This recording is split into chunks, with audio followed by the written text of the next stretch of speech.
ከተማዋ በምሽትም የንግድ እንቅስቃሴዋ ለነዋሪዎቿ የተመቸ እንዲሆን የአዲስ አበባ ከተማ ካቢኔ በቅርቡ ያጸደቀው ደንብ ቁጥር 185/2017 የንግድ ቤቶች አምሽተው አገልግሎት እንዲሰጡ መወሰኑ ይታወሳል። ይኸው የከተማ ውሳኔና የንግድ እንቅስቃሴ ምን ይመስላል ሲል ሪፖርተራችን ዳንኤል መላኩ በአዲስ ከተማ ክፍለ ከተማ በተለያዩ አካባቢዎች የምሽት የንግድ እንቅስቃሴዎችን በመቃኘት ተጨማሪ መረጃ ሊያደርሰን በቀጥታ መስመራችን ላይ ይገኛል። ከሱ ጋር ጥቂት እንቆያለን። እንደምን አምሽተሃል ዳንኤል? አንተ ባለህበት አካባቢ የምሽት የንግድ ቤቶች እንቅስቃሴ ምን ይመስላል?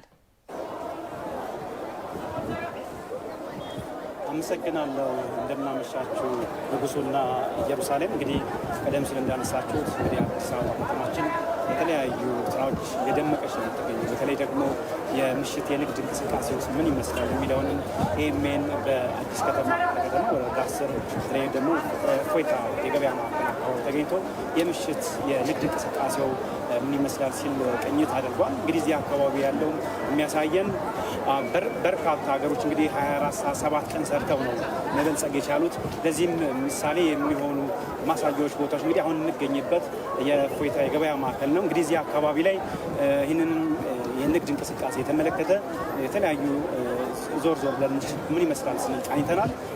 ይሄ ምሽት አይመስልም፣ በጣም ደመቅ ያለ ነው። እንግዲህ በድምቀታቸው ከሚታወቁ ቦታዎች አንዱ ነው ማለት ነው። አሁን ደግሞ በተለይ እንግዲህ በቅርቡ በአዲስ አበባ ከተማ አስተዳደር ካቢኔ ተግባራዊ የተደረገ ወይም ደንብ ቁጥር 185/2017 በተለይ የምሽት የንግድ እንቅስቃሴን ሊያደምቁና ስኬታማ ሊያደርጉ የሚችሉ ውሳኔዎች ተወስነዋል። እሱን የተመለከተ እንግዲህ የአዲስ አበባ ንግድ ቢሮ ኃላፊ ወይዘሮ አበባ አስራጅ ጋር የተወሰነ ቆይታ እናደርጋለን። እስኪ ከእሳቸው ጋር የተወሰነ ቆይታ እናደርግ። እንግዲህ በተለይ እንግዲህ ያው በቅርቡ የአዲስ አበባ ካቢኔ ያሳለፈው ውሳኔ አለ።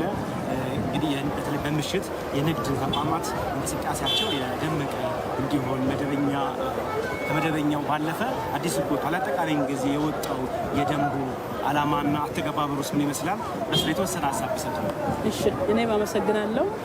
እንግዲህ ካቢኔ ደንብ ቁጥር 185/2017 ያወጣበት ዋናው ዓላማው ከተማችን ትልቅ ከተማ ናት።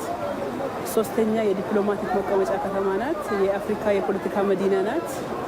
በዛ ልክ ግብሯን የሚመጥን እንቅስቃሴ ነው መኖር ያለበት በሚል ነው የሳቢው ዓላማው የነበረውና ይሄንን ዓላማ ይዞ የከተማው የንግዱ ማህበረሰብም ኢኮኖሚው መነቃቃት አለበት ነው።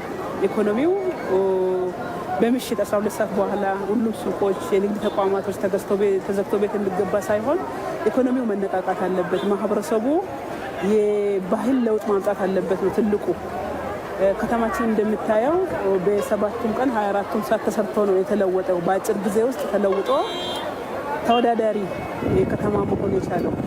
እንደዚሁም ደግሞ ከንግዱ ሴክተር ከኢኮኖሚ እንቅስቃሴ ጋርም ደግሞ ለአፍሪካ ተምሳሌት መሆን የምትችል ሞዴል መሆን የምትችል ከተማ ለመፍጠር ነው እየተሰራ ያለውና የደንቡ ትግበራ ከጸደቀ በኋላ በጣም አጭር ጊዜ ነው ይሄ ደንብ ጸድቆ ስራ ላይ ከዋለው፣ ግን ህዝቡ ተቀብሎታል።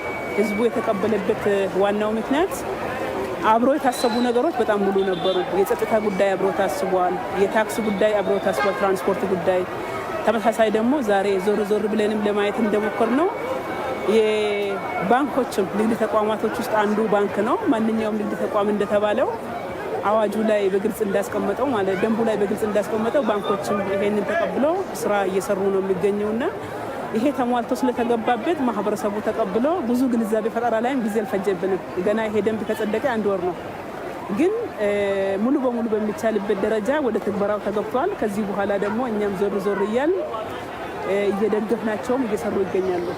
መልካም። እንደው እንዳጠቃላይ ከማህበረሰቡ ምንድን ነው የሚጠበቀው? ይበልጥ እንግዲህ በተለይ የተለያዩ ዓለም ላይ ያሉት ሀገራትም መሰል እንቅስቃሴ ውስጥ ሆነው ነው ያደጉትና ይሄ ምንም አይነት እንከን ሳይገጥመው ስኬታማ እንዲሆን አጠቃላይ ከማህበረሰቡ ከንግዱ ማህበረሰቡ ምን ይጠበቃል? ከንግዱ ማህበረሰብ የሚጠበቀው የስራ የባህል ለውጥ ማምጣት ነው። ምንም ሌላ የተለየ ነገር የለውም። መንግስት ኃላፊነት ወስዷል። ትራንስፖርትን አመቻችተዋል። በተመሳሳይ ደግሞ ምንም ስለ ጸጥታችሁ ስጋት አይግባችሁ፣ ጸጥታችሁን ኃላፊነት ይወስዳለሁ ብለው ነው ከደንቡ ጋር ተያይዞ ነው የተወሰነውና ነዋሪው ላይ በተለይ ከንግዱ ማህበረሰብ ላይ የሚጠበቀው ምንም ኮምፎርታብል ሆኖ ምንም ነገር ሳይሰጋ ስራውን መስራት፣ ራሱን መለወጥ፣ አገሩን መለወጥ ነው የሚጠበቀው በዋናነት።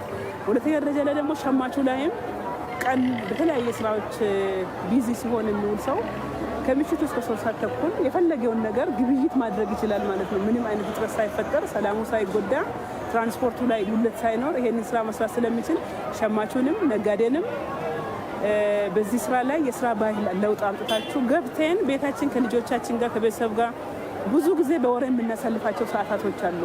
ይሄንን ቀንሰን የስራ ባህሉን ለውጠን በአጭር ጊዜ ውስጥ ደግሞ እኛ ለልጆቻችን ድህነት አናወርስም ነው ክብርት ከንቲባችን ደጋግማ የምትለው።